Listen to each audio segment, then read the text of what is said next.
আসসালামু আলাইকুম ভিউয়ার্স, চলে আসলাম একটা ভিডিও নিয়ে। তো আমার ওয়াইফ আর কি রিয়েলমি 12 Pro প্লাস ফোনটি ইউজ করে, যার সাথে আসলে হেডফোনের কোনো জ্যাকট্যাক ছিল না। তো ওর একটা হেডফোন খুবই দরকার ছিল, আর ওয়্যারলেস যে ইয়ারপডগুলো আছে বা ইয়ারবাডসগুলো আছে সেগুলো আর কি বেশি দিন যায় না, নষ্ট হয়ে যায় বা ও নষ্ট করে ফেলে আর কি। সো ইন দ্যাট সেন্সে চিন্তা করলাম 350 টাকার ভিতরে এওয়ের যে 12T, এটা অরিজিনাল একদম, এওয়ের সিলটিল সহ দেওয়া আছে, এই প্রোডাক্টটি ওরা কিনে দিই। এটা হচ্ছে গোল্ড ভার্সন, সিন্স ময়লা মালা ইউজ করবে তো গোল্ড ভার্সনটা বেটার।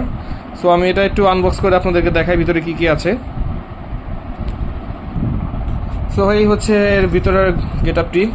এটা হচ্ছে ম্যানুয়াল, এটা হচ্ছে এক্সট্রা যে ইয়ারবাডগুলো আছে ইন কেস যদি এগুলো নষ্ট হয়ে যায়, আর এটা হচ্ছে অ্যাকচুয়াল ইয়ারবাডসটা, আর এটা হচ্ছে আপনার টাইপ সি, এই যে type C. Thank you viewers for watching. Sound quality test করে মানে দেখতে চাইলে বলুন, আরেকবার একটা ভিডিও করে দেখা দেওয়া হবে যে এটা সাউন্ড কোয়ালিটিটা অ্যাকচুয়ালি কেমন। সো এই ছিল এটা হেডফোনটি, এওয়াই খুবই সুন্দর, খুব ব্রোঞ্জ কালারের, একটা goldish bronze. Okay viewers, thank you for watching.